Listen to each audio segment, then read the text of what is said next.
नमस्कार. माझं लातूर यूट्यूब चॅनेलमध्ये सर्वांचे हार्दिक स्वागत. परीक्षार्थींना माझ्यातर्फे सर्वांना हार्दिक हार्दिक शुभेच्छा. यावर्षी आपण बोर्डाची परीक्षा देत आहोत, पण मध्यंतरी बराच गॅप पडलेला आहे आणि त्यामुळे ही परीक्षा देणं म्हणजे आता परीक्षार्थींना थोडंसं एक आव्हान आहे. त्या दृष्टीने विचार केला असता मला काही गोष्टी अधोरेखित कराव्याशा वाटतात. या ठिकाणी जेव्हा तुम्ही परीक्षेला जाता तेव्हा परीक्षेला जात असताना वेळेचं भान ठेवलं पाहिजे. परीक्षा तुमची बरोबर 10:30 वाजता सुरू होणार आहे आणि 9:50ला तुम्हाला हॉलमध्ये घेण्यात येणार आहे. तेव्हा तुम्ही परीक्षा केंद्रावर 9:30ला हजर असणं अतिशय आवश्यक. ही उत्तरपत्रिका जेव्हा तुमच्या हातात पडेल तेव्हा ती उत्तरपत्रिका व्यवस्थित आहे का, दोऱ्याने व्यवस्थित बांधलेली आहे का, आतलं कोणतं पान सुटलेलं नाही ना, हे सगळं तपासणं खूप आवश्यक आहे. जर असं असेल तर ती उत्तरपत्रिका तुम्हाला बदलून मिळते. त्यानंतर परीक्षा सुरू होण्यापूर्वी म्हणजे 10:30च्या आधी 10 मिनिटं म्हणजे 9 आणि 10 मिनिटं तुम्हाला ती प्रश्नपत्रिका वाचायला वेळ मिळणार आहे. तेव्हा प्रश्नपत्रिका हातात पडल्याबरोबर सुरुवातीला ओझरत्या नजरेनं संपूर्ण प्रश्नपत्रिकेचं वाचन करणं हे अतिशय आवश्यक आहे. तेव्हा ह्या गोष्टी पाळून तुम्ही हॉलमध्ये ह्या सर्व सूचनांचं पालन करायचं आहे. हॉलमध्ये प्रवेश केल्यानंतर 10 मिनिटं डोळे मिटून आय कॅन विन, यश माझ्या हाती आहे, असं सारखं तुम्ही तुमच्या मनाला समजवा आणि मग उत्तरपत्रिका लिहिण्यासाठी सिद्ध व्हा. हे झालं. आता यानंतर उत्तरपत्रिका कशी असावी. आज मी या ठिकाणी तुम्हाला विशेषतः मराठी विषयाची आदर्श उत्तरपत्रिका कशी असावी, त्याचे काही निकष आहेत या संबंधी मार्गदर्शन करणार आहे. आता बोर्डाची उत्तरपत्रिका लिहिणं ही खरं म्हणजे मुलांना ही एक कला आहे बरं का. 3 तासांच्या अवधीमध्ये 80 मार्काची पेपर सोडवणं ही विद्यार्थी दृष्टीने एक कला आहे आणि ही कला सादर करत असताना सुंदर हस्ताक्षर, मुद्देसूद मांडणी आणि आकर्षक अशी आपली नियोजनबद्ध रचना हे असणं अतिशय महत्त्वाचं आहे. हे करत असताना तुम्ही प्रत्येक गोष्टीचं भान ठेवलं पाहिजे. आता उदाहरणार्थ उत्तरपत्रिका लिहायला सुरुवात केल्यानंतर तुम्ही काय केलं पाहिजे. सुरुवातीला पहिला प्रश्न कोणता आहे, त्या प्रश्नातले बीट किती आहेत, किती प्रश्न आहेत, त्याला किती गुणदान दिलेलं आहे हे आपल्याला माहीत पाहिजे. म्हणजे प्रत्येक प्रश्नाला किती गुण आहेत हे प्रत्येक वेळी पाहण्याची गरज नाही. सर्व विषयांच्या प्रश्नपत्रिका असोत कृतीपत्रिका त्याचा पॅटर्न आपल्याला पाठ हवा. त्यामुळे काय होईल, तुमचा वेळ वाया जाणार नाही. आता उदाहरणच घ्यायचं असेल तर बघा, मराठीच्या पेपरमध्ये पहिला प्रश्न आहे गद्य विभागावर. मराठी कृतीपत्रिकेमध्ये एकूण 5 विभाग आहेत. पहिला विभाग आहे गद्य विभाग, दुसरा विभाग आहे पद्य विभाग, तिसरा विभाग आहे स्थूल वाचन, चौथा विभाग आहे भाषाभ्यास आणि 5वा विभाग आहे उपयोजित लेखन. मग गद्य विभागामध्ये पहिला प्रश्न असतो ज्यामध्ये तुमच्या पठित भागावर एक पॅसेज दिलेला असतो, पॅरेग्राफ दिलेला असतो. हा पॅरेग्राफ यामध्ये वेगवेगळ्या कृती असतात. आकलन कृती असते, स्वमत कृती असते आणि या गद्यांशावर या कृती आधारलेल्या असतात. तेव्हा या कृतींचं लेखन करत असताना तुम्ही त्या कृतींच्या ज्या आकृत्या दिलेल्या असतात कृतीपत्रिकेमध्ये त्या आकृत्या जशाच्या तशा आपल्या उत्तरपत्रिकेत काढणं अतिशय महत्त्वाचं आहे. मग ह्या सोडवताना तुम्ही ज्या आकृत्या काढणार आहात ना, त्या आधी तुम्ही काय करा, प्रश्न लिहा, त्याचं उत्तर लिहा आणि मग त्याला आउटलाईन त्या आकृत्यांच्या स्वरूपात करा. म्हणजे मग तुमचं उत्तर व्यवस्थित दिसेल. पण ह्या आकृत्या काढणं हे अतिशय महत्त्वाचं आहे. आणि या आकृत्या काढत असताना पेन्सिलचा किंवा इतर पेनचा उपयोग करू नका. ज्या पेननी तुम्ही उत्तरपत्रिका लिहित आहात त्याच पेननी या आकृत्या काढणं अपेक्षित आहे. तेव्हा हा झाला पहिला मुद्दा. दुसरा आहे याच्यामध्ये प्रश्न पहिल्यामध्ये अ आहे गद्य विभाग, पॅसेज आहे त्याच्यावरच्या कृती आहेत. दुसरा त्याच्यामध्ये आ आहे, तो पण गद्य विभाग आहे, त्याच्यावर अजून एक पठित उतारा दिलेला आहे आणि या पठित उतार्यावर परत कृती दिलेल्या आहेत. आकलन कृती आणि स्वमत कृती दिलेली असते. ह्या कृती सोडवता असताना आकलन कृतीची उत्तरं गद्यामध्ये असतात, पण स्वमत हा जो कृतीचा भाग आहे हा सोडवताना, हा लिहिताना विद्यार्थ्यांना आपलं मत मांडण्याचा पूर्ण स्वातंत्र्य आहे. ते आपलं पूर्णपणे मत स्वमत मांडू शकतात. मग या ठिकाणी जेव्हा तुम्ही शिकत असता किंवा कुठेही बाहेर जात असता, वेगवेगळे अनुभव घेत असता, तुमच्या जीवनामध्ये अनेक प्रसंग येतात, अनुभव येतात. या प्रसंगांचं आणि या अनुभवांचं उदाहरण तुम्ही या ठिकाणी स्वमत कृतीमध्ये देऊ शकता. परंतु याचं भान ठेवलं पाहिजे की उदाहरणं देताना त्या प्रश्नाला ते अनुभव, ते प्रसंग अनुकूल असले पाहिजे, त्याला रिलेटेड असले पाहिजे. त्यामुळे स्वमतमध्ये तुम्ही ते उत्तर लिहिलं तर तुम्हाला खूप काही मार्क मिळू शकतात. तसंच यामध्ये प्रश्न पहिल्यामध्ये अ झाला, आ झाला, पठित उतार्यावर ई प्रश्न आहे. ईचं जे बीट आहे ते आहे अपठित उतारा. या अपठित उतार्यामध्ये 4 मार्काच्या कृती असतात आणि यामध्ये या 4 मार्कांच्या कृतीमध्ये त्यांची उत्तरं त्या अपठित गद्यामध्ये असतात आणि तो उतारा त्या ठिकाणी वाचून तुम्ही ते सोडवू शकता. आणि हे फक्त आपल्याला 10 मिनिटात करायचे, कारण उतारे दिलेले आहेत, उत्तरं आहेत, स्वमतचे फक्त प्रश्न तुम्हाला लिहायचे आहेत. त्यामुळे 10 मिनिटाच्या वर या कृतींना वेळ लागता कामा नये. कारण नियोजन, टाइम मॅनेजमेंट फार महत्वाचं आहे, वेळेचं नियोजन फार महत्वाचं आहे.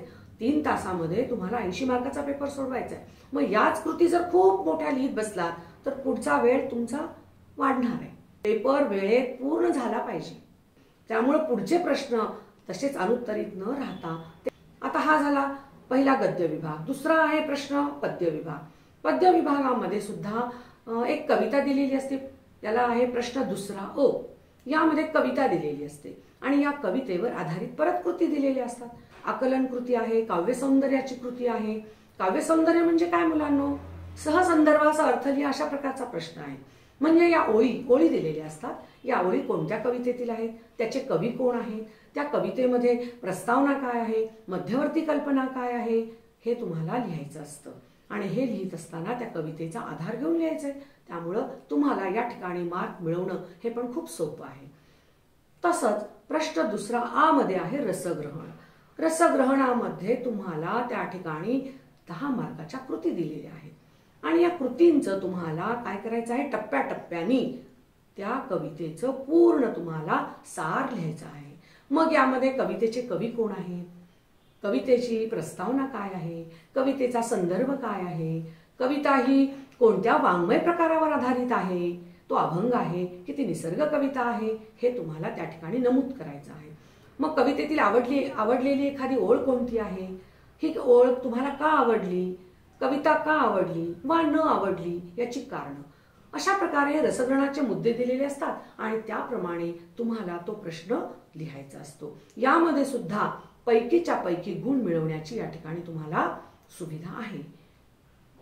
त्यानंतर आपण येऊया तिसऱ्या प्रश्नाकडे. तिसरा प्रश्न आहे स्थूल वाचन. स्थूल वाचनामध्ये या ठिकाणी तुम्हाला ठराविक धडे आहेत, ठराविक पाठ आहेत आणि या ठराविक पाठांवर तुम्हाला 6 मार्काच्या कृती सोडवायच्या आहेत. मग या ठिकाणी तुम्हाला विकल्प आहे, 3 प्रश्न दिले जातात आणि 3 पैकी कोणतेही 2 तुम्हाला प्रश्न सोडवायचे असतात. मग प्रश्न आधी वाचायचे, मग आपण ठरवायचं की या 3 प्रश्नांपैकी आपण कोणत्या 2 प्रश्नांना चांगला न्याय देऊ शकतो, कोणते प्रश्न आपण अधिक चांगल्या प्रकारे लिहू शकतो, त्या प्रश्नांची निवड करून या ठिकाणी हे प्रश्न सोडवायचे आणि त्यावरच ते विचारले जातात. त्यामुळे पाठांतर करून हे प्रश्न तुम्ही लिहू शकता. हे प्रश्न लिहित असताना तुम्हाला पाठाची प्रस्तावना, लेखकाने नेमकं या पाठामध्ये काय सांगितले हे तुम्हाला लिहिणं आवश्यक आहे. पहिल्या पॅरेग्राफमध्ये प्रस्तावना लिहा आणि दुसऱ्या पॅरेग्राफमध्ये त्या प्रश्नामध्ये नेमकं काय विचारले हे नमूद करा. अशा प्रकारे हा स्थूल वाचनाचा प्रश्न सोडवल्यानंतर मग चौथा विभाग तुम्ही भाषाभ्यास आहे. भाषाभ्यास म्हणजे व्याकरण कृती आहे. मग या व्याकरण कृतीमध्ये बरेचसे व्याकरणावर आधारित प्रश्न आहेत. वाक्यातले प्रकार ओळखा, वाक्य रूपांतर करा, काळ ओळखा, समानार्थी शब्द, विरुद्धार्थी शब्द, वाक्प्रचार आहेत. हे सर्व प्रश्न तुम्हाला सोडवायचे आहेत. पण मुलांनो एक लक्षात ठेवा, जेव्हा तुम्ही अशा प्रकारचे ऑब्जेक्टिव्ह टाईप प्रश्न सोडवताना त्यावेळेस तुम्हाला प्रश्न लिहिणं सुद्धा अपेक्षित आहे. आता उदाहरणार्थ तुम्हाला विचारलं समानार्थी शब्द लिहा. हा, वाटल्यास समानार्थी शब्द लिहा असं लिहू नका, पण झाड, समानार्थी शब्द वृक्ष, मग तिथं झाड लिहिणं आवश्यक आहे. झाड समोर डॅश करा आणि समोर वृक्ष असं लिहा. म्हणजे या ठिकाणी प्रश्न लिहिणं खूप अपेक्षित आहे, आवश्यक आहे. जेव्हा तुम्ही तुमची ही उत्तरपत्रिका अशी व्यवस्थित सोडवता, एकानंतर एक सोडवता, तेव्हा त्या ठिकाणी गुणदान हे निश्चितच अधिक होतं. एक गोष्ट लक्षात ठेवा, आपली उत्तरपत्रिका ही सिक्वेन्सली असावी. नेहमी प्रश्न पहिला अ आ इ, प्रश्न दुसरा अ आ, प्रश्न तिसरा 1-2 बीट, प्रश्न चौथा, प्रश्न पाचवा. म्हणजे आपली उत्तरपत्रिका हा सिक्वेन्स आपण पाळायला हवा. वाक्य रूपांतर करा, त्या ठिकाणी ते वाक्य लिहा, कंसामध्ये त्या वाक्याचं नेमकं काय करायचंय. आता विधानार्थी वाक्य दिलं असेल तर त्याचं उद्गारार्थी करायचं असेल तर कंसात लिहा, उद्गारार्थी करा आणि त्याचं उत्तर खाली लिहा. अशा प्रकारे तुमची उत्तरपत्रिका व्यवस्थित असली पाहिजे. प्रश्न लिहू नका याचा अर्थ दीर्घोत्तरी प्रश्न लिहू नका, पण जे ऑब्जेक्टिव्ह टाईप प्रश्न आहेत, रिकाम्या जागा भरा किंवा जोड्या लावा किंवा व्याकरणाचे हे जे प्रश्न आहेत, हे प्रश्न लिहिणं आवश्यक आहे. आणि जी उत्तरं आहेत ना, त्या उत्तरांना तुम्ही अधोरेखित करा. नेहमी उत्तरांना अधोरेखित करा. आता वाक्प्रचाराचा प्रश्न आहे, तुम्ही वाक्प्रचाराचा अर्थ लिहिता आणि त्याचंच तुम्ही वाक्यामध्ये रूपांतर करता, त्याचं वाक्य बनवता.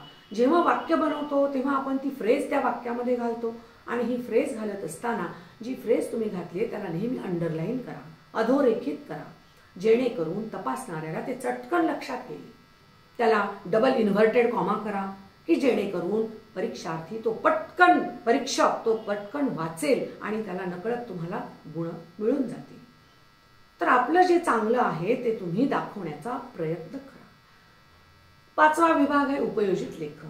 आता विद्यार्थी मित्रांनो, या उपयोजित लेखन एवढा महत्वाचा विभाग आहे आणि याकडेच तुम्ही काय करता, दुर्लक्ष करता आणि लेखन करायला आळस करता. पण असं करू नका. उपयोजित लेखनाला पूर्ण वेळ द्या, न्याय द्या. याला 40 मिनिटाचा वेळ द्या जवळजवळ. कारण यामध्ये कोणत्या प्रकारचे प्रश्न आहेत, पत्रलेखन आहे, त्याचप्रमाणे बातमी लेखन आहे, त्याचप्रमाणे कथालेखन आहे, जाहिरात लेखन आहे आणि निबंध लेखन आहे.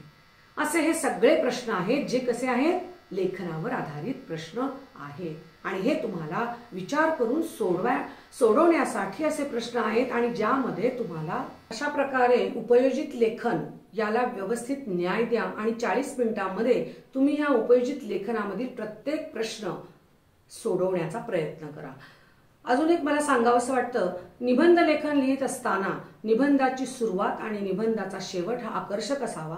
निबंधामध्ये तुम्ही अद्ययावत कोटेशनचा वापर करा. सध्या काय चाललेलं आहे त्या गोष्टींचा तुम्ही वापर करा. कारण निबंधाला 8 गुण आहेत, त्यामुळे निबंध लेखन आपलं हे आकर्षक असलं पाहिजे. अशा प्रकारे गद्य विभाग, पद्य विभाग, स्थूल वाचन, भाषाभ्यास आणि उपयोजित लेखन या 5ही प्रश्नांना योग्य न्याय देऊन ही आपली उत्तरपत्रिका 3 तासात पूर्ण झाली पाहिजे. पण यावर्षी तुम्हाला बोर्डाने अर्धा तास वाढवून दिलेला आहे, पण तरी सुद्धा तुम्ही तो वेळ चांगली कृतीपत्रिका लिहिण्यासाठी तुम्ही काय करा, तो व्यवस्थित त्याचं नियोजन करा आणि वेळेच्या आत 10 मिनिटं आधीच आपली उत्तरपत्रिका लिहून तयार पाहिजे. कारण शेवटच्या 10 मिनिटांमध्ये आपल्याला घेतलेल्या ज्या पुरवण्या असतात त्या आपल्याला मुख्य उत्तरपत्रिकेला जोडाव्या लागतात आणि त्यावर लिहावं लागतं की मुख्य उत्तरपत्रिका अधिक जोडलेल्या उत्तरपत्रिका बरोबर किती आहेत हे लिहिणं आवश्यक आहे आणि उत्तरपत्रिका आपल्याला बांधाव्या लागतात दोऱ्यांनी. तर अशा प्रकारे सर्व विषयांचे पेपरवरील गोष्टींचे भान ठेवून जर तुम्ही लिहिलेत तर 95 ते 100% गुण हे निश्चितच तुमच्या हातात आहेत आणि हे गुण मिळालेच म्हणून समजा. केल्याने होत आहे रे, आधी केलेची पाहिजे. धन्यवाद.